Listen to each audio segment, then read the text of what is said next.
A Bíblia diz no livro de Levítico, capítulo 16, verso 1.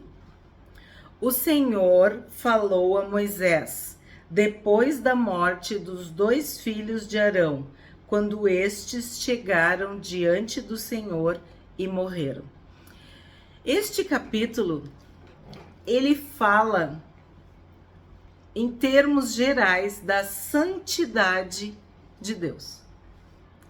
Que tu não pode chegar na presença de Deus de qualquer jeito. E tu pode morrer. Que foi o que aconteceu com os filhos de Arão. Os pecados de Israel e até do sumo sacerdote e da sua família, no caso os filhos, faziam separação entre eles e Deus.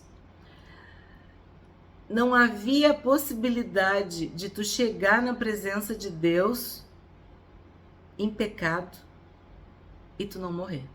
E tu não sofrer as consequências desse teu pecado. Esse capítulo todo, ele mostra que diante da santidade de Deus, os homens deveriam temer. Eles seriam consumidos. A gente lembra de Ananias e Safira, que mentiram ao Espírito Santo no livro de Atos e morreram. Aí hoje em dia a gente vê cada coisa, né, assustadora, e a gente pensa, e onde está a santidade de Deus? É que o Senhor Jesus, ele levou os nossos pecados. Ele se fez pecado por nós. E a gente está lendo Levítico, o Velho Testamento, a Velha Aliança, para entender o valor, o tamanho do sacrifício de Jesus. O que esse capítulo fala? Ele fala de como que as pessoas, o povo e o sumo sacerdote e a família tinham que se apresentar a Deus. Não podia ser de qualquer jeito, nem de qualquer forma, nem com qualquer roupa, nem em qualquer hora. Não, tinha toda uma regra, tinha toda uma ordenança. As roupas de linho, nós também já vimos que as roupas de linho simbolizam os atos de justiça, os atos de santidade, de pureza.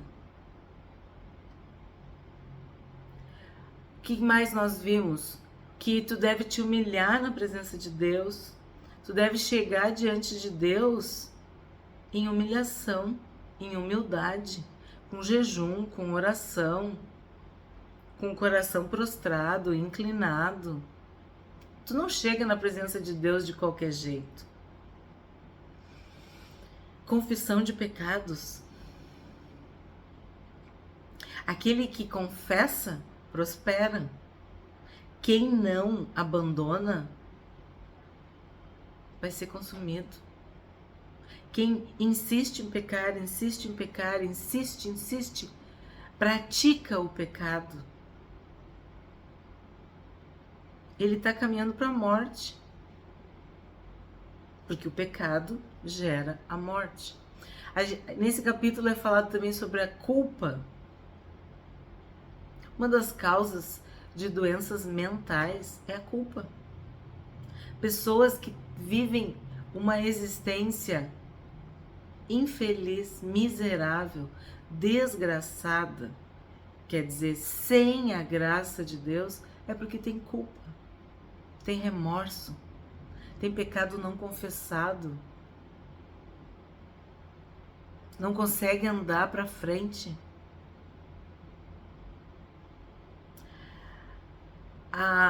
A Bíblia diz que Jesus levou as nossas culpas, as nossas dores, as nossas iniquidades, as nossas enfermidades. O castigo que nos traz a paz estava sobre ele. Pelas suas pisaduras nós fomos sarados. Então, nesse capítulo fala que eles faziam a expiação. O que vem a ser a expiação? Era transferir a iniquidade para o animal. Aqui ele fala muito sobre o bode. ou melhor, os bodes, né? Depois tu lê, é um capítulo muito denso, muito específico, e o que nos importa é a simbologia disso na nova aliança. Tipo, o que que Jesus fez por nós a partir desse capítulo. Por exemplo, o capítulo 16 de Levítico aponta para a obra redentora de Jesus, para a obra expiatória de Jesus, para o sacrifício de Jesus. Em Cristo nós recebemos, através da sua morte e ressurreição, do seu sacrifício na cruz, o perdão dos nossos pecados, de uma vez por todas. Tu não precisava estar sempre sacrificando animais, derramando sangue de animais, porque o Cordeiro Imaculado foi imolado uma única vez. E o sangue dele perdoa pecados. O sangue de Jesus perdoa os nossos pecados e nos livra de toda culpa. Precisamos nos arrepender dos pecados, abandonar os pecados. Rejeitar, virar as costas para o pecado. Isso só é possível porque Jesus pagou a nossa conta, a nossa dívida. Os nossos pecados levaram o Senhor Jesus à morte. O meu pecado.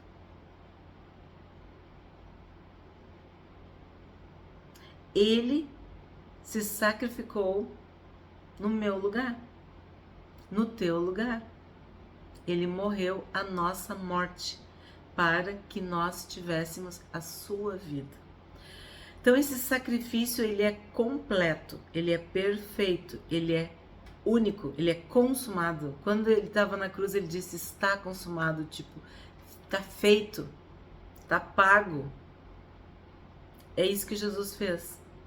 E o sangue de Jesus, ele nos purifica de todo o pecado. Não é o sangue de bodes, não é sangue de animais, não. Não são sacrifícios terrenos, naturais, que perdoam pecados. É o sangue de Jesus que nos purifica de todo o pecado. Aqui se explica, vamos dizer assim, é mostrado o passo a passo de como Deus queria ensinar o povo. Só que o próprio sumo sacerdote que oficiava, né, que ministrava, que fazia tudo, também tinha pecados. Então ele tinha que cuidar para que ele mesmo não morresse. Ele, entre aspas, ia salvar, purificar, perdoar o povo. Mas ele era pecador. Ele era passível de chegar na presença de Deus e morrer. O Senhor Jesus não. Ele não pecou. Não pecou nem em atos, nem em sentimentos, nem em pensamentos. Ele não pecou. Mas ele se fez pecado por nós, para satisfazer a justiça de Deus. Então, sim, esse sacrifício foi aceito por Deus. E toda vez que eu, toda vez que tu, toda vez que as pessoas em qualquer lugar aceitam esse sacrifício, reconhecem que Jesus morreu no nosso lugar, essa pessoa recebe o perdão, fica livre da culpa, a conta é zerada. O sangue de Jesus nos purifica de todo pecado, de toda injustiça, de toda iniquidade, de todo erro, de toda falha. Usa a palavra que tu quiser para tu entender que o Cordeiro que tira o pecado do mundo, ele nos traz a paz. Nós somos livres, libertos, perdoados, porque Jesus morreu no nosso lugar.